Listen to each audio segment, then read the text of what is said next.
नमस्कार दोस्तों, मेरा नाम है अंशुमन नायक और आप सभी का बहुत बहुत स्वागत है इंडियन डिफेंस न्यूज के डिफेंस टॉक सीरीज में,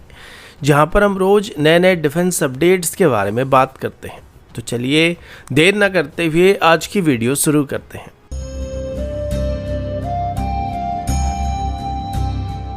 आज की पहली अपडेट भारत के ड्रोन एक्विजिशन प्रोग्राम की तरफ से है। हमारे सर्विलेंस नेटवर्क को नेक्स्ट लेवल पर ले जाने के लिए मिनिस्ट्री ऑफ डिफेंस की तरफ से अभी 87 medium altitude long endurance drone यानी कि मेल ड्रोन को खरीदने की प्रक्रिया को अभी फास्ट ट्रैक मोड में आगे बढ़ाने का प्लान किया जा रहा है।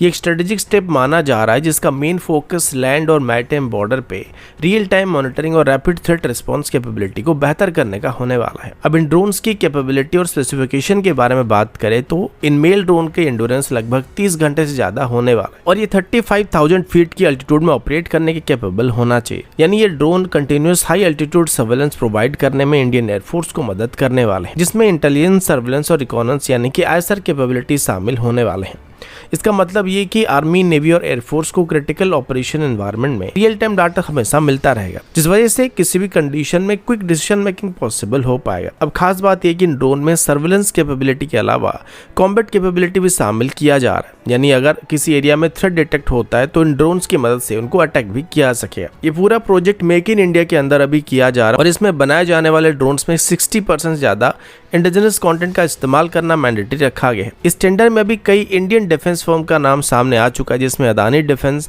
Tata advance system, L&T, HL और सोलर इंडस्ट्री और राफे एमपीपी जैसे प्राइवेट और पब्लिक सेक्टर जायंट इसमें शामिल होने वाले हैं।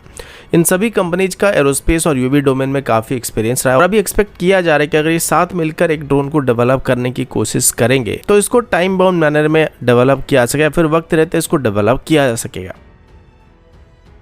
अगला अपडेट भारत के इलेक्ट्रॉनिक वॉरफेयर प्रोग्राम की तरफ से। अभी एक बहुत ही इंपॉर्टेंट और स्ट्रेटेजिक डेवलपमेंट सामने आई है, जिसमें डीआरडीओ और इंडियन एयरफोर्स साथ मिलकर एक नई इंडिजिनस इलेक्ट्रॉनिक वॉरफेयर सिस्टम को डेवलप करने के बारे में प्लान कर रहे हैं, जिसका मेन फोकस या ऑब्जेक्टिव खास करके दुश्मन के एवेक्स एयरक्राफ्ट को जैम करने पर होने वाला है और जरूरत पड़ने पर इनको न्यूट्रलाइज करने का भी होने वाला है। एवेक्स यानी कि airborne warning and control system aircraft को फ्लाइंग रडार स्टेशन भी कहा जाता है। ये एयरक्राफ्ट हाई अल्टीट्यूड पे फ्लाई करके दुश्मन के एयरक्राफ्ट, मिसाइल और बाकी मूवमेंट को डिटेक्ट कर सकते हैं और real time battlefield awareness provide कर सकते हैं। इनका इस्तेमाल अभी चाइना और पाकिस्तान जैसे देशों की तरफ से भारत के खिलाफ किया जा रहा है, लेकिन प्रॉब्लम यह कि एवेक्स का रडार काफी पावरफुल होता है, जो कि जब पावरफुल सिग्नल को एमिट करता है तो ये खुद को एक एमिटर बना देता है। यानी जैसे इनका रडार ऑपरेट होना चालू होता है, दुश्मन की इलेक्ट्रॉनिक वॉरफेयर सिस्टम इनको एग्जैक्टली लोकेट कर सकते हैं, फिर इनको ट्रैक कर सकते हैं और इनको जैमिंग करने के लिए टारगेट के तौर पर इस्तेमाल किया जा सकता है। रशिया का ख्रासुका 4 जैसे advance ground based electronic warfare system इस फील्ड में सबसे बेस्ट एग्जांपल है, जो न केवल रडार को जैम करता है बल्कि मैक्सिमम पावर पे एनिमी के रडार सिस्टम को और इलेक्ट्रॉनिक चिप को फ्राई भी कर सकता है, यानी कि गर्म करके उनको मेल्ट किया जा सकता है, फिर ब्रेक डाउन करने में मजबूर किया जा सकता है। अब भारत की तरफ से इसे इलेक्ट्रॉनिक वॉरफेयर सिस्टम को डेवलप करने का प्लान किया जा रहा है, जो कि चाइना और पाकिस्तान के एवेक्स को टारगेट करने के लिए हमें मदद करने वाला है। डीआरडीओ के मुताबिक ये सिस्टम रशियन ख्रासुका 4 जैसे सिर्फ ग्राउंड बेस्ड सिस्टम नहीं होने वाले, बल्कि ये एक multi domain electronic warfare platform होने वाला है। यानी इसमें ग्राउंड जैमर के साथ साथ एयरबोर्न और drone based electronic warfare port को भी शामिल किया जा सकता है, जिसे जैमिंग, रेंज और फ्लेक्सिबिलिटी दोनों को इम्प्रूव किया जा सकेगा। और खास बात यह कि इसमें एईएसआर रडार की टेक्नोलॉजी और डिजिटल रेडियो फ्रीक्वेंसी मेमोरी का भी इस्तेमाल किया जाने वाला है, जिससे एडवांस और एडेप्टिव जैमिंग सिग्नल को जनरेट किया जा सकेगा। इन सिस्टम को डेवलप करने के पीछे डीआरडीओ का मेन ऑब्जेक्टिव दुश्मन के एवेक्स के लिए एक डिनायल जोन को क्रिएट करने का होने वाला है। यानी कि अगर इन सिस्टम को ऑपरेशनल किया जाता है तो चाइना के KJ-500 सीरीज के एवेक्स या पाकिस्तान के कोई भी एवेक्स हो जाए, ये उस एरिया में फ्लाई नहीं कर पाएंगे जहां भारत की इलेक्ट्रॉनिक वॉरफेयर सिस्टम को डिप्लॉय किया गया होगा। लेकिन इस सिस्टम को डेवलप करना इतना आसान भी नहीं होने वाला, क्योंकि एवेक्स जैसे हाई एंड सिस्टम को जैम करना बहुत ही मुश्किल होने वाला है, क्योंकि इसमें फ्रीक्वेंसी होपिंग, सिग्नल मास्किंग और एडेप्टिव सिग्नल प्रोसेसिंग जैसे हाईटेक सिस्टम का इस्तेमाल किया जाता है। लेकिन डीआरडीओ का कहना है कि उनका सिस्टम जो है वो हाई पावर, प्रिसिशन टारगेटिंग और स्मार्ट जैमिंग टेक्निक के थ्रू आने वाला है, जो कि इन सभी बाधाओं को पार करके इनको जैम करने में सक्षम होने वाला है। अगला अपडेट भारत की आर्टिलरी मॉडर्नाइजेशन प्रोग्राम की तरफ से। अभी एक बहुत ही बड़ी और सिग्निफिकेंट खबर सामने आई है, जहां डीआरडीओ के अंदर आने वाला vehicle research and development establishment यानी कि वीआरडी की तरफ से अभी ऑफिशियली डिस्क्लोज किया गया कि एटीजीएस बेस्ड माउंटेड गन सिस्टम का पर यूनिट कॉस्ट लगभग 15 करोड़ यानी कि $1.74 मिलियन के आसपास होने वाला है। और इस प्राइस पॉइंट के साथ ये ग्लोबली सबसे affordable mounted artillery gun system में काउंट किया जा रहा है। इस सिस्टम का बेस प्लेटफॉर्म डीआरडीओ की तरफ से डेवलप किए गए 155 mm और 52 कैलिबर स्टैंडर्ड की advance towed artillery gun system यानी कि एटीजीएस है, जिसे भारत फौज के साथ मिलकर डेवलप किया गया था और अभी वीएमएल की तरफ से डेवलप किए गए एक 8x8 हाई मोबिलिटी व्हीकल के ऊपर इसको माउंट किया गया।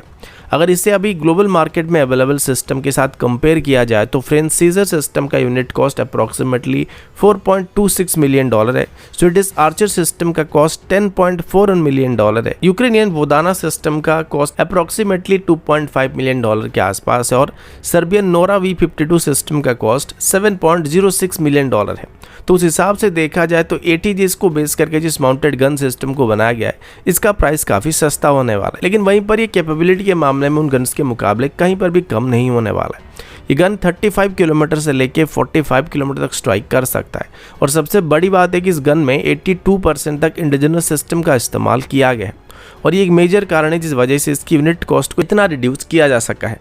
अभी तक भारत फौज की तरफ से 7,000 करोड़ की कीमत में 307 एटीजीएस को खरीदने के लिए ऑर्डर को हासिल किया जा चुका है और अभी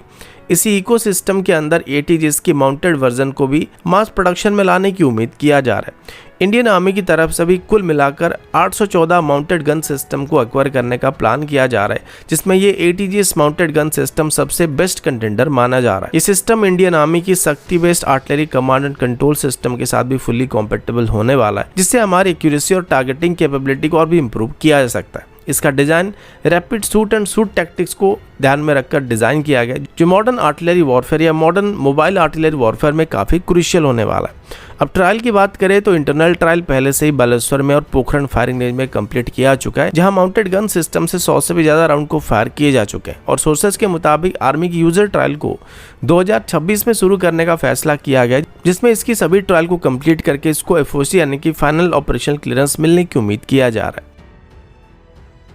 अगला अपडेट डीआरडीओ के पिनाका 4 गाइडेड रॉकेट सिस्टम की तरफ से है। सोर्सेज के मुताबिक पिनाका 4 का डेवलपमेंट अब फास्ट ट्रैक फेज में करने का फैसला किया जा रहा है, जो कि एक next generation guided rocket system होने वाला है। इसका रेंज करीब 300 किलोमीटर तक होने वाला है और इसका ट्रायल 2028 तक स्टार्ट होने की उम्मीद किया जा रहा है और 2030 के आसपास इसको इंडियन आर्मी में इंडक्ट करने का प्लान भी किया जा रहा है। इस रॉकेट सिस्टम का इंस्पिरेशन डीआरडीओ के टैक्टिकल बैलिस्टिक मिसाइल प्रोग्राम से लिया जा रहा है, जहां से डायरेक्टली इसको हमारी प्रलय मिसाइल से ड्राइव करने की बात किया जा रहा है,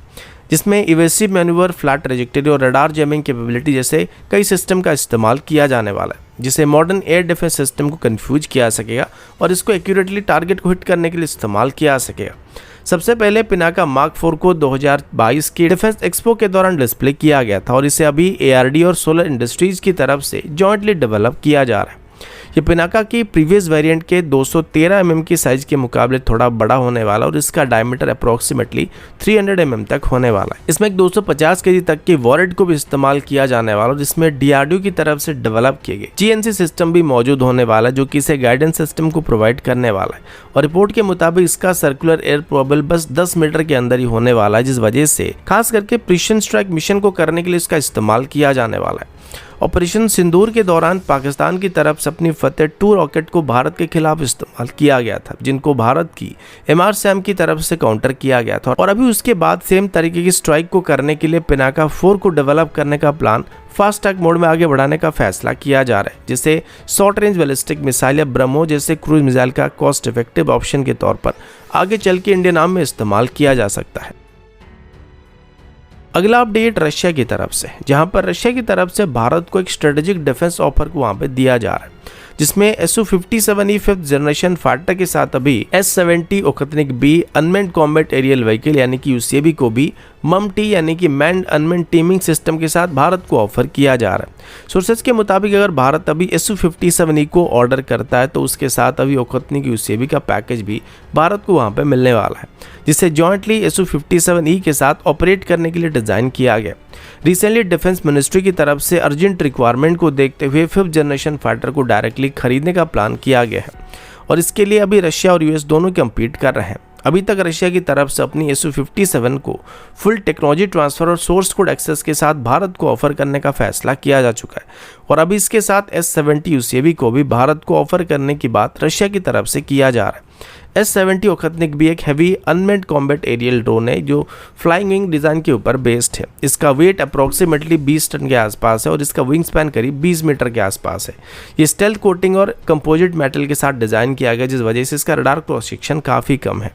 ओखतनिक को AL-31F या AL-41F जैसे इंजन से पावर किया जा सकता है, जो कि इंडियन एयरफोर्स के Su-30MK और Su-35 जैसे प्लेटफॉर्म में इस्तेमाल किया जाता है और इस कॉमन इंजन होने की वजह से इसकी फ्यूचर मेंटेनेंस और लॉजिस्टिक सपोर्ट इंडियन एयरफोर्स के लिए ज़्यादा इशू क्रिएट नहीं करने वाला है। ओखतनिक का रोल सिर्फ सर्वेलेंस तक ही यहाँ पे सीमित नहीं होने वाला है। ये ड्रोन 2.8 टन तक की पेलोड को भी कैरी कर सकता है, जिसमें precision guided munition, electronic jamming pod और ISR इक्विपमेंट शामिल हो सकते हैं। Su-57 के साथ मम्टी मोड में ये ड्रोन दुश्मन के हाई रिस्क एरिया में जाकर डीप स्ट्राइक मिशन को कर सकता है, जहाँ पर Su-57 उसे रिमोटली कंट्रोल करने वाला है, यानी कि एक मदरशिप की तरह ऑपरेट करने वाला है। अभी अगर इंडियन एयरफोर्स इस कॉम्बो को एक्सेप्ट करता है तो चाइना के HQ-9 एयर डिफेंस सिस्टम और पाकिस्तान के एयर डिफेंस सिस्टम को भी बहुत ही आसानी से न्यूट्रलाइज करना संभव हो सकता है। मम्टी का कंसेप्ट बैटलफील्ड में एक गेम चेंजर बनने की उम्मीद किया जा रहा है, जिसमें मैन्ड एयरक्राफ्ट और ड्रोन साथ मिलकर कोऑर्डिनेटेड स्ट्राइक को कंडक्ट करते हैं, जिसमें रिस्क काफ़ी कम होता है और सक्सेस रेट काफ़ी हाई हो जाता है। और भारत भी इसी तरीके की सिस्टम को भी डेवलप करने की कोशिश कर रहा है, जो कि आगे चल के MK और तेजस Mark 2 के साथ डायरेक्टली डिप्लॉय किया जाने वाला है।